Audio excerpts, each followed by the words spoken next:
Hi everyone, welcome to Easy Tuition Classes. This is your fourth video of chapter first, and in this video we are going to discuss about nature of management and levels of management. So our first topic is nature of management.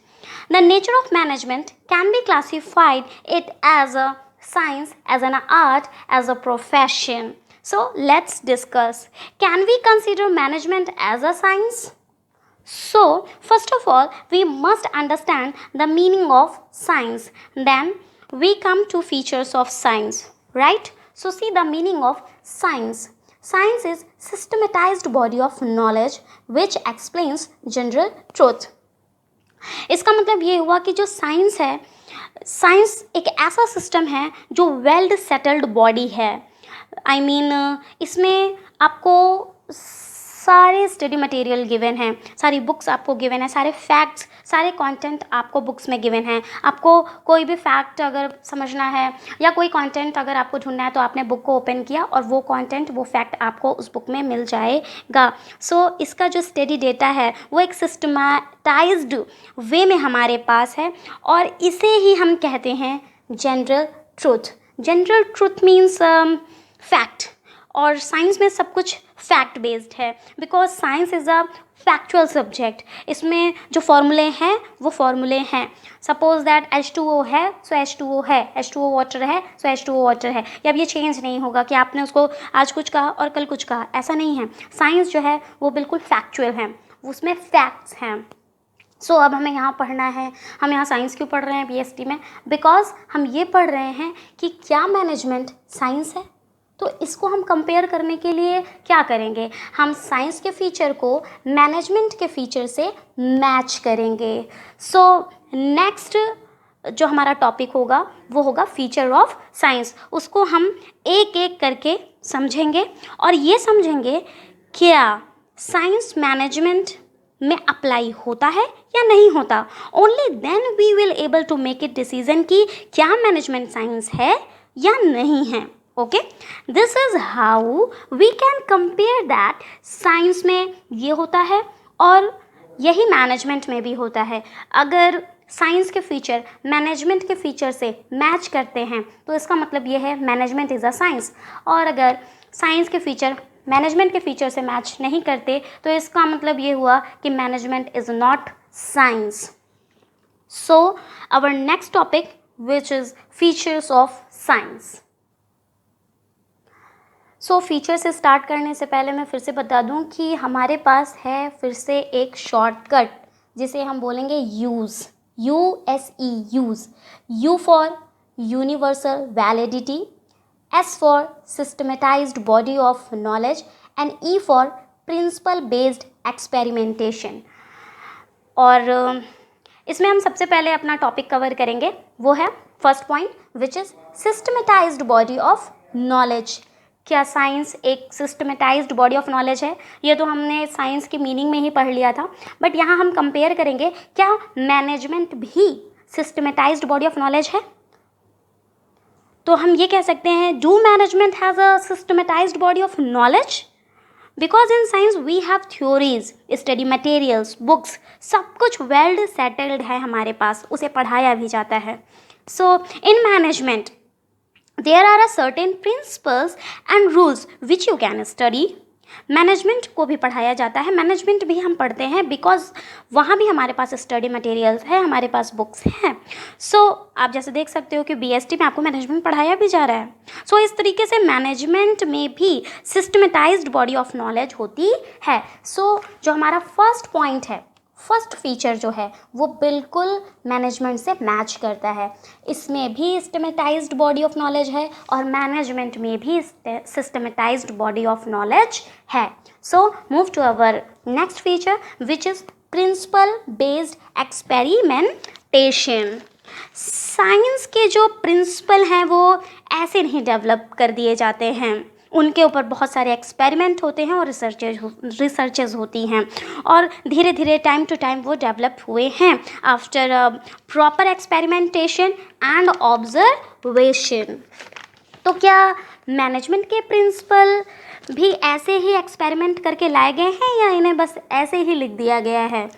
जो management के principal हैं वो experiment से ही आए हैं, but management पे जो experiment होते हैं, मैनेजमेंट में जो एक्सपेरिमेंट होते हैं वो ह्यूमन बीइंग्स पर होते हैं, और ह्यूमन बीइंग्स के बिहेवियर को समझ पाना इतना आसान नहीं है. It is very difficult to understand human behaviour, because human behaviour हमेशा चेंज होता रहता है. आज कुछ है, कल कुछ है, बट साइंस के एक्सपेरिमेंट में ऐसा नहीं है.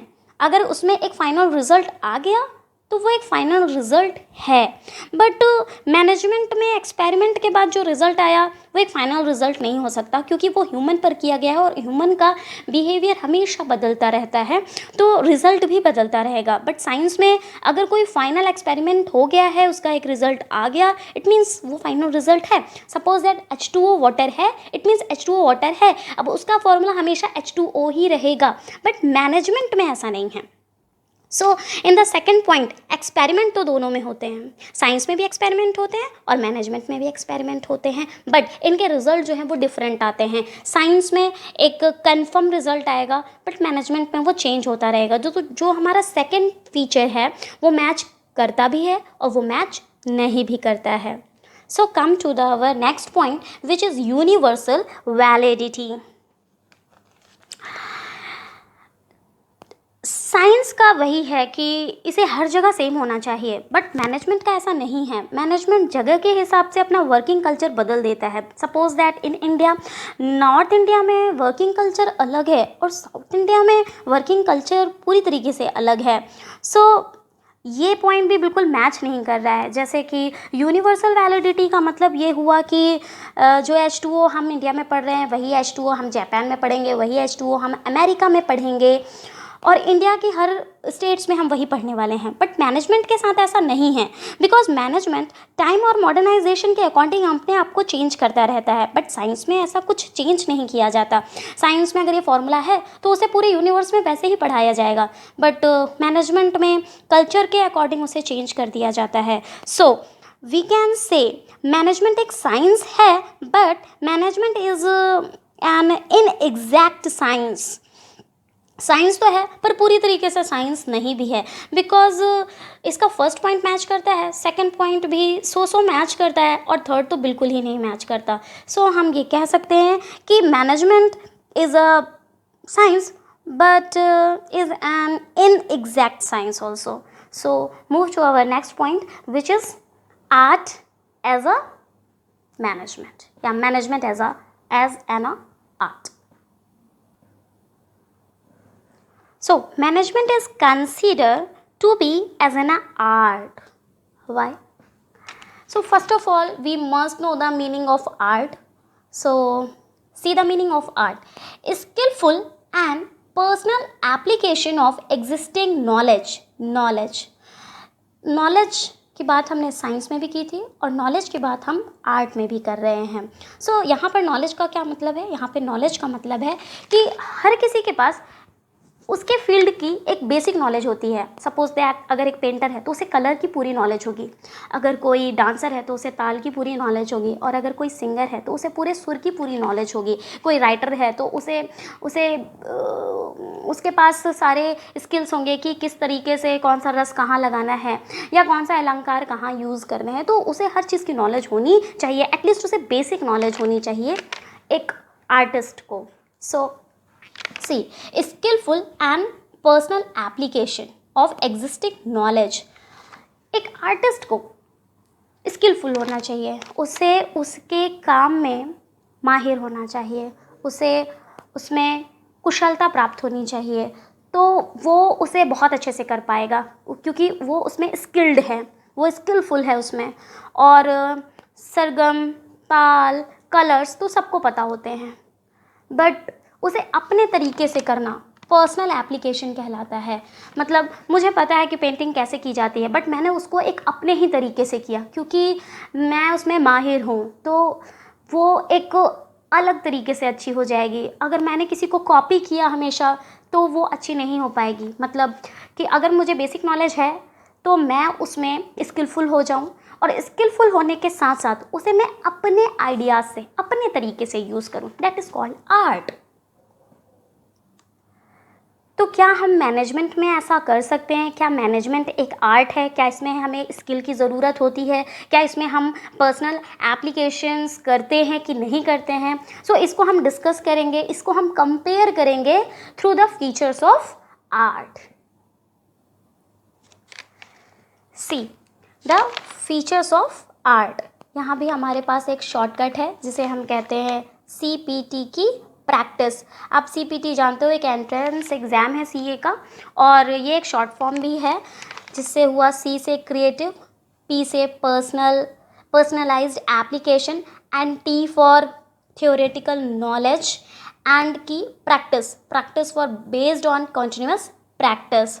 सो पहला जो पॉइंट है वो हम C कवर करेंगे, which is creativity. Yes, art में क्रिएटिविटी होना बहुत ज़्यादा ज़रूरी है। अगर हम हमेशा दूसरों को देख कर करेंगे और सेम वैसा ही करेंगे तो हम हमेशा अच्छा नहीं कर पाएंगे। हमें क्रिएटिव होना बहुत ज़्यादा ज़रूरी है। हम उसी आइडिया को अलग तरीके से सोचें, हमारे अपने ओन आइडियाज़ होने चाहिए, इनोवेटिव आइडियाज़ होने चाहिए, तब हम आर्ट में अच्छा कर सकते हैं। और सेम मैनेजमेंट में भी, अब मैनेजर तो कोई भी बन सकता है, उसने भी MBA किया है, उसको सारी चीज़ें पता है कि मैनेजमेंट कैसे किया जाता है, मैनेजर कैसे बनते हैं, बट अगर वो अपने वर्क को क्रिएटिविटी के साथ करता है तो हम ये कह सकते हैं कि वो एक क्रिएटिव है, वो एक क्रिएटर है। और जो क्रिएटिव पर्सन्स होते हैं वो मैनेजमेंट में बहुत आगे तक जाते हैं। सो हम कह सकते हैं कि आर्ट में भी क्रिएटिविटी है और मैनेजमेंट में भी क्रिएटिविटी है। सो हमारा जो फर्स्ट पॉइंट है वो बिल्कुल मैच करता है मैनेजमेंट के फीचर से। सो आर्ट का जो ये फर्स्ट फीचर है वो हमारे मैनेजमेंट के फीचर से मैच करता है कि आर्ट में भी क्रिएटिव होना बहुत ज़्यादा ज़रूरी है और मैनेजमेंट में भी क्रिएटिव होना बहुत ही ज़्यादा ज़रूरी है। Now our second point is personalised application. Personalised application, इसको हम पहले ही डिस्कस कर चुके हैं मीनिंग ऑफ आर्ट में, बट यहाँ भी हम पढ़ेंगे कि पर्सनलाइज्ड एप्लीकेशन क्या होता है। जैसे कि एक मैनेजर को पता है कि उसे मैनेजमेंट कैसे करना है, बट अगर वो उस मैनेजमेंट को अपने तरीके से करता है, that is called personalised application. So art में भी ये फीचर होता है और मैनेजमेंट में भी ये फीचर होता है। तो ये जो सेकंड पॉइंट है, ये जो हमारा सेकंड फीचर है, ये पूरी तरीके से मैनेजमेंट के फीचर से मैच करता है। इट मीन्स कि सेकंड फीचर भी हमारा मैच कर रहा है। Now see the third point, which is existence of theoretical knowledge. Yes, art में भी थ्योरेटिकल नॉलेज होती है, जैसे कि पेंटर्स को फाइन आर्ट करना होता है और सिंगर्स को भी उनके सरगम की प्रैक्टिस करनी होती है, उनकी भी क्लासेस होती हैं, और डांसर्स की भी अपने क्लासिकल और हिप हॉप जैसे उनके भी क्लासेस होते हैं। सो उनकी भी एक थ्योरेटिकल नॉलेज है और मैनेजमेंट में भी हमारे पास एक थ्योरेटिकल नॉलेज है। सो हमारा जो थर्ड पॉइंट है वो भी मैनेजमेंट से पूरी तरीके से मैच करता है। Now see our fourth and the last point, which is based on continuous practice। continuous practice, yes, हम किसी भी चीज़ की अगर continuous practice करते हैं तो उसमें हम स्किलफुल हो जाते हैं, उसमें हम स्किल्ड हो जाते हैं। हम जब भी किसी चीज़ की प्रैक्टिस करते हैं तो हम फर्स्ट डे से फिफ्थ डे जो है काफ़ी बेहतर करते हैं।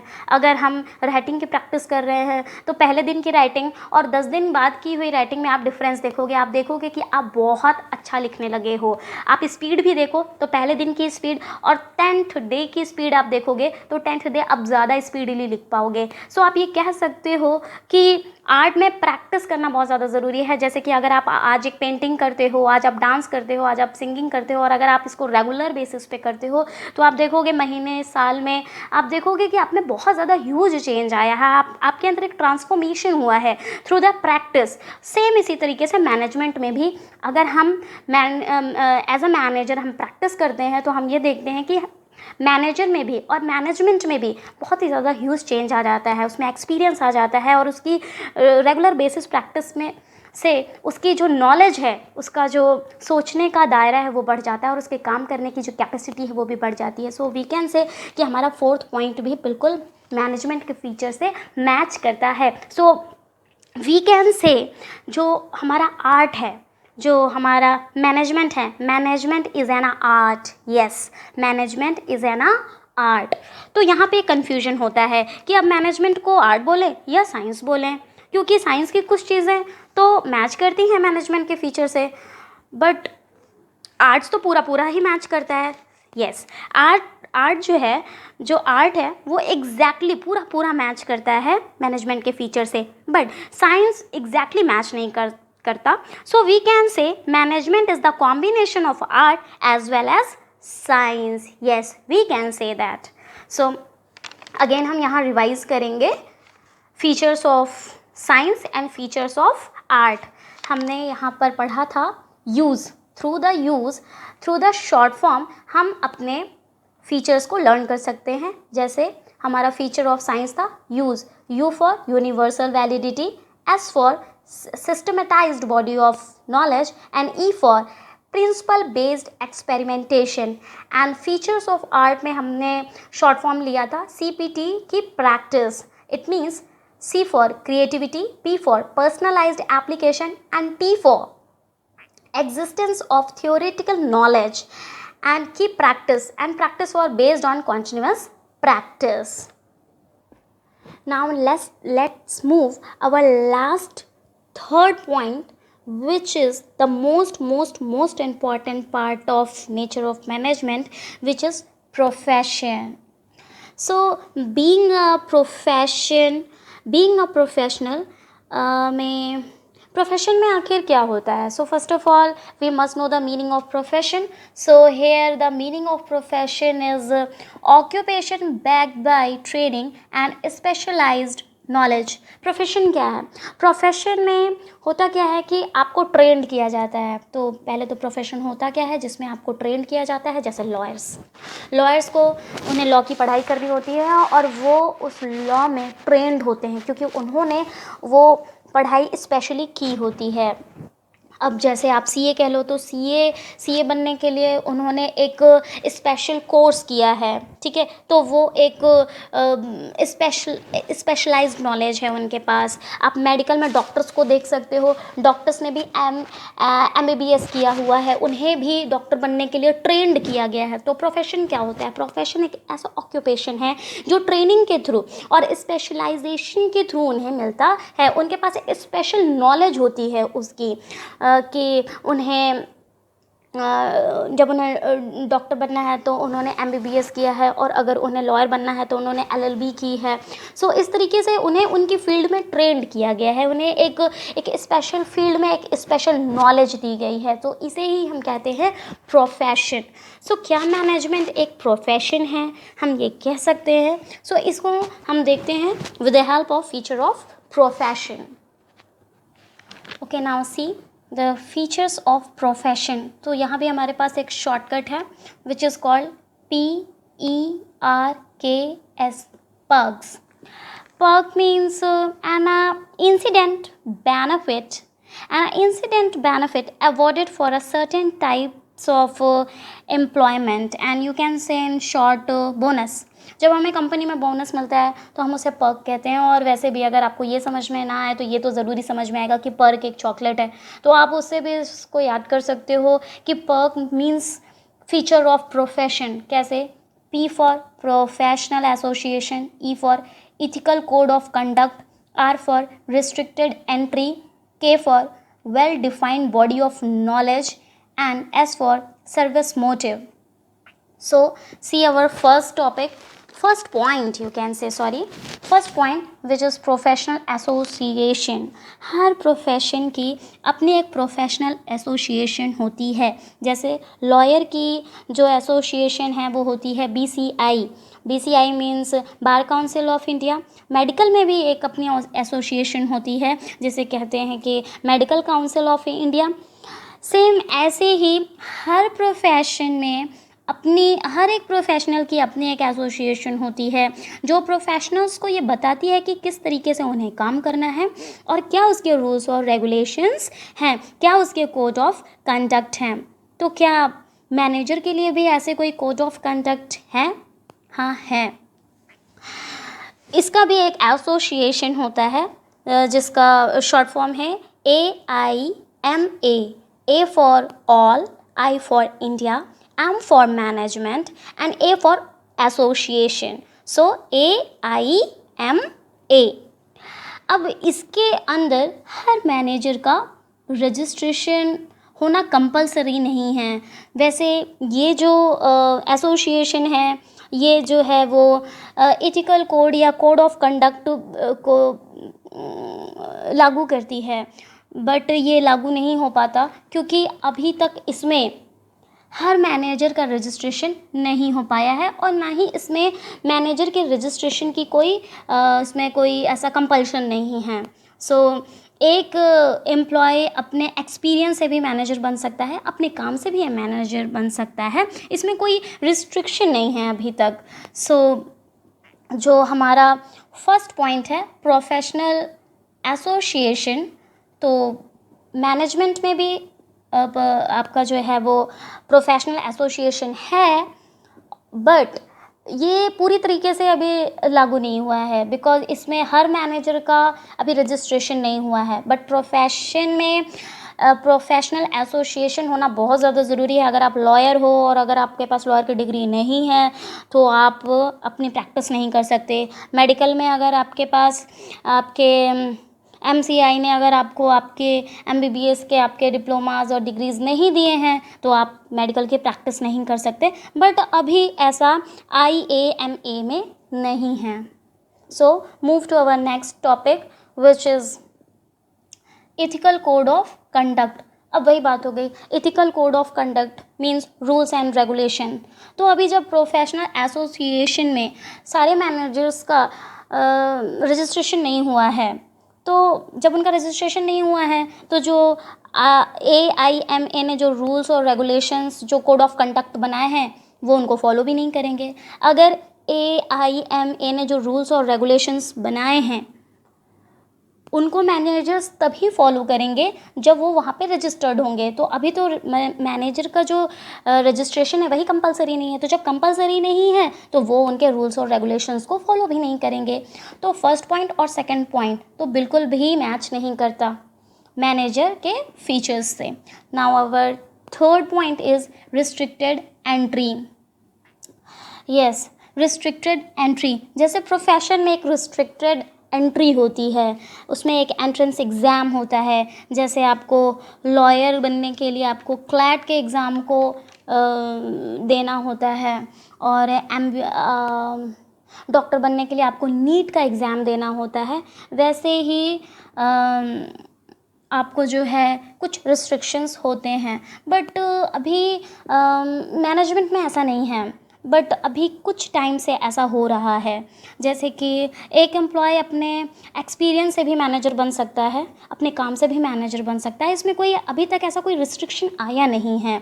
बट आज की डेट में कुछ कंपनीज़ MBA वालों को लेने लगी है, वो IIM से किए हुए MBA के स्टूडेंट्स को मैनेजर के तौर पर ले रही है। तो अभी कम्प्लीटली हम नहीं कह सकते कि यहाँ पर रिस्ट्रिक्टेड एंट्री है, बिकॉज अभी एक्सपीरियंस के तौर पर मैनेजर ले लेते हैं, but in the future of profession ऐसा नहीं है, वहाँ पर रिस्ट्रिक्टेड एंट्री है। बट मैनेजमेंट में अभी तक ऐसा नहीं है, आगे हो सकता है, बट अभी तक तो बिल्कुल भी वैसा नहीं है। तो हमारा थर्ड पॉइंट भी बिल्कुल मैच नहीं करता। Now our fourth point which is well defined body of knowledge. Yes, profession में भी वेल डिफाइंड बॉडी होती है, उसमें भी सारे कंटेंट्स और सारे स्टडी मटेरियल होते हैं, और मैनेजमेंट में भी हमारे सारे जो well defined body of knowledge है वहाँ पे हमारे पास कंटेंट है, स्टडी मटेरियल है। तो हमारा फोर्थ पॉइंट जो है वो तो मैच करता है। Now fifth, service motive. Yes, feature of profession में क्या है कि जैसे कि मैं एक डॉक्टर हूँ तो मेरे पास कोई पेशेंट आया है तो मैं सबसे पहले उसको अपनी सर्विस प्रोवाइड करूँगी, मैं सबसे पहले उसका ट्रीटमेंट करूँगी। बट इन मैनेजमेंट ऐसा नहीं है। मैनेजमेंट में हमारे कुछ अपने इंडिविजुअल नीड्स होते हैं, हम पहले उनको देखेंगे, हम उन्हें भी कवर करेंगे। तो हम ये नहीं कह सकते हैं कि हम सिर्फ ऐसे ही किसी को सर्विस प्रोवाइड कर देते हैं और ये सर्विस के लिए हम उन्हें मोटिवेट करते हैं, हम सर्विस मोटिवेटर हैं। नो, हम सबसे पहले अपना प्रॉफिट देखते हैं और फिर काम करते हैं। बट प्रोफेशन में सबसे पहले हम काम करते हैं और प्रॉफिट बाद में देखते हैं। सो हमारा जो फिफ्थ पॉइंट है वो भी मैच नहीं करता है। So we can say in the simple word, management is not a full fledged profession. अभी भी जो मैनेजमेंट है वो जो है फुल फ्लेज्ड प्रोफेशन नहीं है। जैसे अकाउंटिंग और आप मेडिकल में आप देख सकते हो, तो ऐसा अभी नहीं है। सो हम ये कह सकते हैं कि management is not a profession. Management अभी तक तो प्रोफेशन बिल्कुल भी नहीं है, आगे के डेज़ में हो सकता है, बिकॉज़ प्रोफेशन एक बहुत ही इंपॉर्टेंट टॉपिक है जो कि मैनेजमेंट को होना चाहिए, but in the coming days may be possible कि मैनेजमेंट जो है एज अ प्रोफेशन हो जाए, बट अभी नहीं है। So thank you so much.